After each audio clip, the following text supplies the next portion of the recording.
حضرات محترم، اس سال کے رمضان کا آخری جمعہ ہے۔ اگلے برس کسے نصیب ہوتا ہے کوئی نہیں جانتا۔ پچھلے برس اسی رمضان میں اسی جمعے میں کتنے ہی لوگ ہمارے ساتھ تھے، آج وہ ہمارے ساتھ نہیں ہیں، زمین کے نیچے پہنچ چکے، اللہ کے ہاں پہنچ چکے۔ اگلے برس اسی رمضان میں اسی جمعے میں کتنے لوگ ہمارے ساتھ ہوں گے اور کتنے زیر زمین جا چکے ہوں گے، اللہ ہی بہتر جانتا ہے۔ اس لیے یہ اوقات بہت غنیمت ہیں، بہت قیمتی گھڑیاں ہیں۔ ایک ایک گھڑی جو ہے، ایک ایک پل، ایک ایک منٹ، ایک ایک سیکنڈ ہماری جنت میں ہمارے مقام کو یا بڑھا رہا ہے یا کم کر رہا ہے۔ اس لیے جو بھی لمحات میسر ہیں، جو بھی گھڑیاں مل رہی ہیں، جو موجود ہیں، ان کو ہم قیمتی بنا لیں، اللہ رب العزت کی راضی کر لیں اور جنت میں مزید درجات کو حاصل کر لیں۔ جنت میں جانے کے بعد انسان کو کسی بات کا غم اور افسوس نہیں ہوگا سوائے ایک چیز کے، وہ یہ کہ دنیا میں میرا کوئی لمحہ بغیر اللہ کے ذکر کے کیوں گزر گیا۔ جب وہاں پہ درجات دیکھے گا، منزلیں دیکھے گا، انعامات دیکھے گا کہ ایک ایک درجے کے فرق سے کتنا بڑا فرق پڑ رہا ہے، تو پھر افسوس کرے گا کہ کاش دنیا میں میں نے ایک عمل اور زیادہ کر لیا ہوتا۔ عمل تو دور کی بات ہے، ایک دفعہ سبحان اللہ کہنے سے جو درجات کے اندر فرق پڑے گا، اس کو انسان دیکھ کے حیران رہ جائے گا۔ کہتے ہیں کہ انسان جنتی اپنی جنت کے اندر آرام کر رہا ہوگا، اس کو بہت پیاری خوشبو آئے گی، فرشتوں سے پوچھے گا یہ خوشبو کہاں سے آئی؟ فرشتے کہیں گے آپ سے اوپر والے درجے کا جو جنتی ہے وہ آرام کر رہا تھا، اس کو پسینہ آیا، اس کے پسینے سے لگ کر جو ہوا آئی ہے یہ اس کی خوشبو ہے۔ کہے گا سبحان اللہ، اس کا کتنے بڑے اس کا عمل ہے دنیا میں یہ جاننا چاہتا ہوں کہ مجھ سے کون سا بڑا عمل تھا اس کا جو اللہ نے اتنا بڑا درجہ نصیب فرمایا۔ فرشتے کہیں گے دنیا میں ایک دفعہ سبحان اللہ اس نے تم سے زیادہ کہا تھا۔ اتنے بڑے فرق پڑنے والے، یعنی ایک ایک منٹ اور سیکنڈ سے ہمارے درجات یا بڑھنے والے ہیں یا کم ہونے والے۔ اللہ ہمیں اس کی ہمت اور توفیق نصیب فرمائے کہ باقی جو 2-3 دن ہیں ہم اس کو صحیح یعنی آداب کے مطابق گزار لیں، جو رمضان المبارک کے آداب۔ قیامت کے دن اللہ رب العزت نے قرآن مجید میں بہت سے مناظر قیامت کے کھینچے ہیں، جن میں ایک بڑا ہی عجیب منظر جو میں نے آپ کے سامنے جو آیات تلاوت کی ہیں وہ یہ ہے۔ فرمایا کہ یوم تری المؤمنین والمؤمنات، اس دن آپ دیکھیں گے کہ مومن مرد اور مومن عورتیں یسعی نورہم بین ایدیہم، ان کے اعمال اور ان کے ایمان کا نور جو ہے ان کے آگے آگے چل رہا ہوگا، روشنی ہوگی ان کے آگے۔ وبایمانہم، اور ان کے دائیں طرف بھی ان کے ایمان کی، ان کے اعمال کی روشنی ہوگی۔ بشراکم الیوم، اور فرشتے ان کو کہیں گے تمہیں آج بشارت ہو، آج بشارت قبول کرو ہماری طرف سے۔ جنات تجری من تحتها الانہار، ایسی جنات کی، ایسے باغات کی جن کے نیچے نہریں بہتی ہیں۔ خالدین فیہا، تم اب ہمیشہ اس میں رہو گے۔ ذالک هو الفوز العظیم، اور یہی وہ بڑی کامیابی ہے جس کا تمہیں دنیا میں تم سے وعدہ کیا گیا تھا۔ اچھا، یہ تو ایمان والے ہیں۔ اب ان کے ساتھ 2 گروہ اور ہیں، ایک کفار کا گروہ ہے، ان کے بارے میں تو بحث ہی نہیں، اور ایک منافقین کا گروہ ہے۔ منافقین وہ جو دنیا میں تو مسلمان جن کے نام مسلمانوں والے تھے، مسلمان بن کے رہے، لیکن ان کے اعمال منافقوں کے تھے۔ یوم یقول المنافقون والمنافقات، اور اس دن منافق مرد اور منافق عورتیں یہ کہیں گی للذین آمنوا، ان لوگوں سے جو پکے سچے ایمان والے ہیں، انظرونا، بھائی ہماری طرف بھی تھوڑی نظر کر لو، ہمیں بھی دیکھ لو، نقتبس من نورکم، ہم بھی تمہاری روشنی سے کچھ روشنی لے لیں، تھوڑی روشنی ہمیں بھی دے دو۔ اللہ اکبر۔ قیل ارجعوا وراءکم، ان کو کہا جائے گا لوٹ جاؤ، پیچھے کی طرف لوٹ جاؤ۔ فالتمسوا نورا، اپنا نور ساتھ لے کے آؤ۔ یہ نور یہاں نہیں ملتا، یہ لوگ جو اپنی روشنی جو نور لے کے آئے ہیں یہ دنیا سے ساتھ لے کے آئے ہیں، یہ نور یہاں نہیں ملتا۔ تمہیں نور چاہیے تو واپس جاؤ، لوٹ جاؤ۔ واپس کہاں جائیں گے؟ جا نہیں سکتے۔ فضرب بینہم بسور، ان کے پیچھے ایک دیوار کھڑی کر، کہاں جانا واپس؟ دیوار کھڑی کر دی جائے گی۔ لہو باب، اس دیوار کے اندر ایک دروازہ ہوگا، باطنہ فیہ الرحمہ، اس دروازے کے اندر کی طرف اللہ کی رحمتیں ہوں گی، روشنی ہوگی، نور ہوگا۔ وظاہرہ من قبلہ العذاب، اور اس کے بیرونی طرف عذاب ہی عذاب ہوگا۔ اب ان کو دھکیلا جائے گا کہ جاؤ تم پیچھے جاؤ، اور وہاں سے روشنی لاؤ، نور لاؤ، اب وہاں پہ تو عذاب ہوگا۔ اللہ اکبر۔ ینادونہم، دیکھیے قرآن کیسا منظر بیان کرتا ہے۔ ینادونہم، وہ پکاریں گے، آواز دیں گے، الم نکم معکم، کہ دنیا میں ہم تمہارے ساتھ نہیں تھے؟ ایمان والوں سے کہیں گے دنیا میں تو ہم تمہارے ساتھ ہی رہا کرتے تھے، کہ دنیا میں ہم تمہارے ساتھ نہیں تھے؟ قالوا بلا، ایمان والے کہیں گے کیوں نہیں، بالکل تھے تم ہمارے ساتھ۔ ولکنکم فتنتم انفسکم، لیکن تمہارے نفس نے دھوکے میں ڈالے رکھا۔ دنیا میں ساتھ تو تھے تمہارے جسم، لیکن تمہارے نفس نے تمہیں دھوکے میں ڈالے رکھا۔ وتربصتم، اور تم انتظار کرتے رہے۔ ورتبتم، اور تم شک کے اندر پڑے رہے۔ تمہیں بار بار کہا جاتا تھا، اللہ کی کتاب بھی، رسول اللہ صلی اللہ علیہ وسلم کی احادیث بھی بار بار یاد دلائی جاتی تھیں۔ وغرتکم الامانی، اور تمہاری جھوٹی آرزوؤں نے تمہیں دھوکے میں ڈالے رکھا۔ حتی جاء امر اللہ، یہاں تک کہ موت آ پہنچی، یہاں تک کہ اللہ کا حکم آ پہنچا۔ وغرکم باللہ الغرور، اور دھوکہ دینے والے شیطان نے تمہیں دھوکے میں ڈالے رکھا۔ فالیوم، تو آج کے دن، لا یؤخذ منکم فدیہ، کوئی فدیہ قبول نہیں کیا جائے گا، کوئی بدلہ نہیں۔ ولا من الذین کفروا، اور نہ ان سے جو کافر ہیں۔ اب دیکھیں ان آیات میں پہلے منافقین کا بیان ہے اور پھر کفار کا بیان ہے، دونوں کا علیحدہ علیحدہ بیان ہے کہ نہ وہ کفار تو پہنچ ہی نہیں سکیں گے وہاں تک، وہ تو اس نور کو، روشنی کو دیکھ ہی نہیں سکیں گے۔ منافقین ان کے ساتھ ساتھ، ایمان والوں کے ساتھ ساتھ چلیں گے، لیکن جب دیوار کھڑی کر دی جائے گی تو ان کو واپس آنا پڑے گا۔ ان سے وہ درخواست کریں گے کہ خدا کے لیے ہمیں بھی تھوڑا نور دے دو، ہم دنیا میں تمہارے ساتھ ہی رہتے پھرتے تھے، ہماری دوستیاں تھیں، ہم ساتھ رہتے تھے، ملتے جلتے تھے۔ ان سے کہا جائے گا بے شک تھے، لیکن دنیا میں تم دھوکے میں پڑے رہے، تمہیں کہا جاتا تھا اور تم مانتے نہیں تھے، انتظار کرتے تھے، شک میں پڑے رہتے تھے۔ آج یہ نور یہاں نہیں ہے، یہ نور تو واپس جانا پڑے گا۔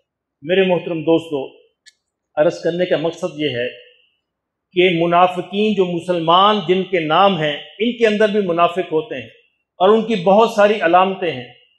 ایک بہت بڑی علامت یہ ہے کہ جو دکھاوے کے لیے کام کرے وہ بھی منافق ہے۔ حضور نے فرمایا صلی اللہ علیہ وسلم، جس کا مفہوم یہ ہے کہ جو دکھاوے کے لیے کام کرتا ہے وہ بھی منافقین کی فہرست میں شمار ہوگا۔ جس کے خلوص نیت نہیں ہے، جس کا عمل اللہ کے لیے نہیں ہے، کسی اور کے لیے ہے، وہ بھی منافقین میں شمار ہوگا۔ دنیا میں اگرچہ ان کے نام مسلمانوں کے تھے، لیکن آخرت میں ان کو علیحدہ کر دیا جائے گا، اور وہ نور اور وہ روشنی جس کی رہنمائی میں وہ جنت میں جائیں گے وہ ان کو نہیں ملے گی، درخواست کرنے پہ بھی نہیں ملے گی۔ ان کو یہی کہا جائے گا کہ جاؤ، واپس جاؤ، یہ دنیا سے ملتی تھی، یہ لوگ دنیا سے لے کے آئے۔ آج ہمارے پاس مہلت ہے کہ ہم وہ اپنی شمع روشن کریں۔ آج وہ شمع نماز کی صورت، روزے کی صورت، زکوٰۃ کی صورت، حج کی صورت، نیک اعمال کی صورت، معاملات کی صورت، بے شمار شمع ہم روشن کر سکتے ہیں، جتنی چاہیں روشن کر سکتے ہیں، لیکن اس دن اللہ کی قسم اگر چاہیں ہم ایک ذرہ روشن کر لیں تو نہیں ہو سکے، اندھیرا ہی اندھیرا ہوگا، اور دیوار سے پرے دھکیل دیا جائے گا کہ تمہارا اس طرف کوئی مقصد نہیں۔ یہ جو خلوص نیت ہے، یہ جو دکھاوے سے بچنا ہے، یہ دین کی بنیاد ہے۔ انما الاعمال بالنیات، حضور صلی اللہ علیہ وسلم کی جتنی بھی حدیثیں ہیں، 5، 6، 7 لاکھ، ان میں سے بنیاد یہ حدیث ہے، انما الاعمال بالنیات۔ اعمال کا دار و مدار نیتوں پر ہے، خلوص پر ہے۔ جتنے خلوص کے ساتھ عمل ہوگا اتنا ہی اللہ کے ہاں اس کا وزن ہو، چاہے وہ روزہ ہو، چاہے وہ نماز ہو، چاہے وہ حج ہو، چاہے وہ زکوٰۃ ہو، چاہے دوسرے معاملات ہو، ان کا وزن اللہ کے ہاں خلوص کے مطابق ہے، اخلاص کے مطابق ہے۔ دکھاوا اگر ہوا تو وہ منافقوں کی فہرست میں ڈال دیا جائے گا، اس کا کوئی اجر نہیں، اس کا کوئی ثواب نہیں، اس کا کوئی نور اور روشنی نہیں۔ اب یہ دکھاوا جو ہے، خلوص نیت جو ہے، ہماری تاریخ جو ہے بھری پڑی ہے اس طرح کی مثالوں سے۔ ایک دو مثالیں عرض کرتا ہوں، اس سے اندازہ فرمائی کہ خلوص کہتے کسے ہیں، اللہ کے لیے عمل کرنا کس کو کہتے ہیں۔ یہ قادسیہ کے میدان میں جب ایران فتح ہوا، جنگ قادسیہ، مشہور قادسیہ یعنی جنگ ہے، سیدنا عمر رضی اللہ تعالیٰ عنہ کے دور میں ہوئی، اور حضرت سعد بن ابی وقاص رضی اللہ تعالیٰ عنہ اس جنگ کے سپہ سالار تھے۔ اب جنگ زوروں پر تھی، مسلمان جو ہے اپنی جوش شہادت میں لڑ رہے تھے۔ ایک عام مسلمان سپاہی، اس کا مقابلہ ہوا، جو ایرانی جو سپہ سالار تھا، اس نے اس کو قتل کر دیا۔ اور اس زمانے میں رواج تھا کہ ہیروں کے تاج اور وہ اپنے سروں کے اوپر رکھا کرتے تھے، جس کے اندر ہیرے جواہرات ہوتے تھے۔ اب یہ جب قتل ہوا تو اس نے اس کا تاج جو ہے وہ اتارا۔ اب وہ کروڑوں کا تھا اس زمانے میں، کیونکہ اس میں ہیرے جواہرات لگے ہوئے تھے۔ اب یہ لے کے آیا کہ اس کو جمع کروا دیں بیت المال میں، غنیمت میں، تاکہ جب تقسیم ہو سب کو تقسیم ہو جائے۔ حضرت سعد کے پاس لے کے آیا، سپہ سالار کے پاس، اور ان کے قدموں میں ڈال دیا کہ لیجئے یہ ہے مال غنیمت۔ حضرت سعد اس کا نام نہیں جانتے تھے، ایک عام مسلمان سپاہی تھا۔ کہا کہ اپنا نام تو بتاتے جاؤ، تاکہ جب مال غنیمت تقسیم ہو تو میں تمہیں تمہارا حصہ دے سکوں، تم نے اتنا بڑا کام کیا ہے۔ اس نے کہا کہ سعد، جس کے لیے میں نے یہ کام کیا تھا وہ میرا نام جانتا ہے۔ اس کو کہتے ہیں خلوص، اس کو کہتے ہیں اخلاص، تصحیح نیت۔ آج تو لوگ 5-5 روپے دے کے تصویریں کھنچواتے ہیں۔ اللہ ہمارے حال پر ہیں۔ کل میں دیکھ رہا تھا کہ ایک صاحب ہماری حکومتوں کے ایک صابن کی ٹکیا دے رہے، صابن کی ایک ٹکیا، اور تصویریں کھنچوا رہے ہیں۔ اللہ ان کو ہدایت نصیب ہے۔ تو یہ اس کا کوئی بدلہ نہیں ہے، اس کا کوئی اجر نہیں ہے، اجر خلوص نیت کا ہے۔ وہ شخص جسے ایرانی سپہ سالار کو قتل کیا، اور وہ کہتا ہے کہ جس کے لیے کیا تھا وہ میرا نام جانتا ہے، تمہیں نام بتانے کی کیا ضرورت۔ قاری عبد الرحمن پانی پتی رحمۃ اللہ علیہ، ایک بڑا نام ہے، پانی پت کی جو روایت ہے قرات کے اندر انہی سے آغاز ہوتا ہے۔ پانی پت کے رہنے والے تھے۔ تو یہ اس زمانے میں 1857 کی بات ہے، جنگ آزادی ہوئی۔ جنگ آزادی میں ظاہر ہے دونوں مسلمان اور انگریز آمنے سامنے تھے، تو جوش میں آ کر مسلمانوں نے بہت سے انگریز عورتیں بچے بھی قتل کیے، جو کہ نہیں ہونا چاہیے تھا۔ ان کا شہر تھا باندہ، اس کا نام تھا باندہ۔ اس کے اندر بھی کچھ نوجوان جو مسلمان تھے، جوش میں آ کے وہ بھی انگریز گھروں پہ حملے شروع کر دیے انہوں نے۔ اب قاری صاحب جو ہے میدان میں نکلے، ان کا یہ جائز نہیں ہے، جنگ تو فوجیوں سے لڑی جائے گی، یہ عام جو بیچارے گھروں کے اندر جو عورتیں بچے ہیں، ان کا کیا قصور ہے؟ ان پہ حملہ اسلام میں جائز نہیں ہے۔ مسلمان یعنی نوجوان خود ان کے خلاف ہو گئے، تم ہمیں روکتے ہو؟ ہاں میں روکتا ہوں، اپنی جان کی بنیاد پہ بھی روکوں، یہ اسلام میں جائز نہیں ہے۔ حتیٰ کہ انہوں نے 75 عورتوں اور بچوں کی جان بچائی۔ 75 جو انگریز مرد، عورتیں، بچے تھے، ان کو لے گئے ان کے گھروں سے نکال کر، اور اپنے مدرسے میں ان کو پناہ دی، اور ان کو وہاں پہ رکھا۔ جتنے دن بھی یہ بد امنی کا دور تھا، ان کی حفاظت کی، ان کو کھانا پینا فراہم کیا، کہ اسلام اس کی اجازت نہیں دیتا کسی نہتے پر حملہ کیا جائے۔ فوج کی فوج سے لڑائی ہے، جو نہتے شہری ان پہ حملہ نہیں کیا جائے۔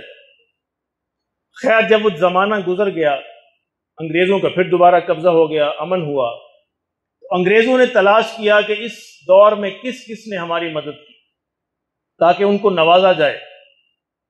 انگریز کمشنر جو تھا اس علاقے کا، اس نے خط لکھا قاری صاحب کو کہ آپ نے ہماری بہت مدد کی، کتنے ہی لوگوں نے اس کی تصدیق کی، سینکڑوں لوگوں نے آپ کی تعریف کی، بتایا ہمیں کہ کس طرح آپ نے اپنی جان پر کھیل کر ان کی جانوں کو بچایا۔ تو حکومت نے فیصلہ کیا ہے کہ انعام کے طور پر آپ کو ہر سال 1 لاکھ روپیہ دیا جائے۔ یعنی اس زمانے کا 1 لاکھ آج کا 1 ارب سے بھی زیادہ ہے. یہ 5-10 روپے تو تنخواہیں ہوتی تھی. 1 لاکھ روپے آپ کو ہر سال حکومت انعام دے گی، تو آپ براہ کرم آ کر وصول کریں، ہم آپ کو وہ کاغذات دیں گے. قاری صاحب نے اس خط کا جواب دینا گوارا نہیں کیا. پھر خط آیا، پھر جواب نہیں دیا.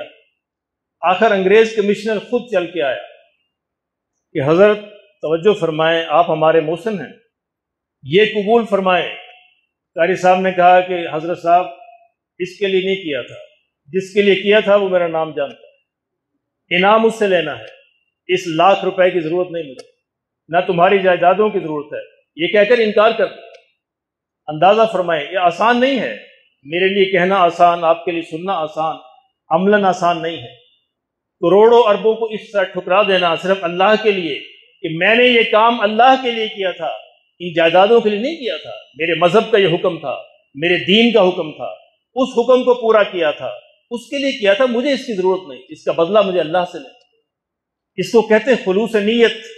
یہ خلوص درکار ہے ہمیں ہر عمل کے اندر، معاملات کے اندر بھی، عبادات کے اندر بھی، تمام امور کے اندر بھی، معاشرت کے اندر بھی، گھر میں، گھر سے باہر بھی، بازار میں، بازار سے باہر بھی. یہ خلوص درکار ہے، پھر اس کا اجر ملتا ہے.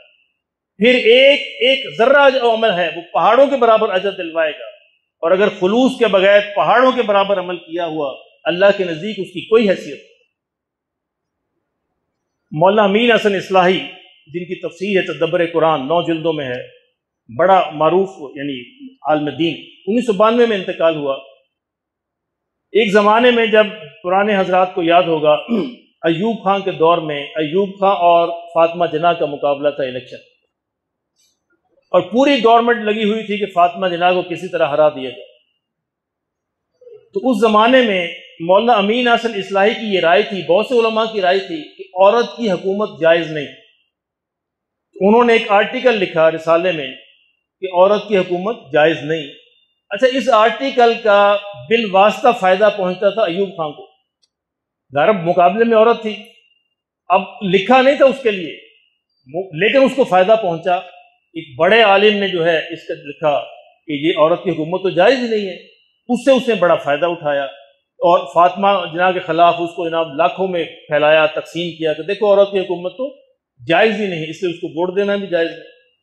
اب خیر جیسے بھی ہوا، وہ تاریخ کا حصہ بن چکا، وہ جیسے بھی جیت گیا، فاطمہ جناح کو شکست ہوئی. اب اس کے بعد الیکشن کے بعد ایوب صاحب خود چل کر لاہور تشریف لائے. مولانا رہتے تھے یہاں پہ فاضلیہ کالونی فیروز پور روڈ پہ. اب خود وہاں پہ حاضر ہوئے کہ حضرت آپ نے ہماری بڑی مدد کی الیکشن میں. کون سی مدد؟ مولانا ایسے بولتے تھے، کون سی مدد؟ کہ آپ نے وہ مضمون لکھا اور بڑی فائدہ ہوا. تو تمہارے لیے لکھا تھا، اپنے وقت کا ڈکٹیٹر سامنے ہے، تمہارے لیے لکھا تھا. یہ میری رائے ہے، میں دین کی بات کی، تمہارے لیے نہیں کی تھی، نہیں چاہیے مجھے. اس نے بڑی منت سماجت کی کہ یہ قبول فرمائیں، یہ تحفہ ہے، یہ ہدیہ ہے، جو بھی ہے، لاکھوں کروڑوں میں. آپ نے براہ راست انکار کر دیا، کہا وہ دروازہ کھلا ہے، تشریف لے جائے. اس زمانے کے اندر بھی ایسی مثالیں موجود. اس کو کہتے ہیں اخلاص. یہ ہے خلوص نیت. مولانا دیر تک زندہ رہے، اس کا ضیاء الحق کا دور بھی دیکھا. ضیاء الحق بھی آئے اور ضیاء الحق نے پہلے تو پیغام بھیجا کہ مولانا میں آپ سے ملاقات کرنا چاہتا ہوں. ان کا ملاقات کرنی تو آ جاؤ، تم چاہتے ہو تو میں تو نہیں چاہتا. ملاقات تم نے کرنی ہے، میں تو نہیں چاہتا. آنی تو آ جاؤ، مجھے کیا اس میں. اس کو بھی خود چل کے آنا پڑا. خود آیا، گھر حاضر ہوا، اور اس نے بھی اسی طرح کی پیشکش کی. کہا کہ نہیں، اب ساری عمر بیت گئی، تم سے لینا ہے، جس سے لینا ہے وہ مجھے جانتا ہے، وہ مجھے دیتا ہے، وہ میرا مالک. تو میرے محترم دوستو، رمضان کا ایک پیغام یہ بھی ہے کہ اللہ ہمارے اندر خلوص پیدا کر دے. یعنی رمضان جو گزر رہا ہے، اگر اس نے ہمیں خلوص نیت نہ سکھایا تو پھر رمضان ہمارا بیکار گیا. اللہ کرے ہم رمضان سے خلوص نیت سیکھ لیں کہ اللہ کے لیے عمل کیسے کیا جاتا ہے. اب دیکھتے ہیں کہ رمضان میں اگر روزہ رکھا جائے، جتنی بڑی بھی ترغیب ہو، تحریص ہو، بھوک لگی ہو، جو بھی ہو، مسلمان جو روزہ نہیں توڑتا. کیوں نہیں توڑتا؟ اس کو پتہ ہے کہ اللہ مجھے دیکھ رہا ہے، اللہ میرے ساتھ ہے، اللہ مجھے جانتا ہے، اور میں جہاں بھی ہوں اللہ کی نظر میں ہوں.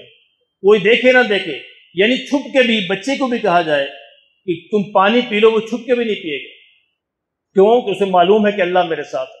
اب یہ خلوص جو ہم نے رمضان سے حاصل کیا ہے، اس کو ہم نے سارا سال ساتھ رکھنا ہے۔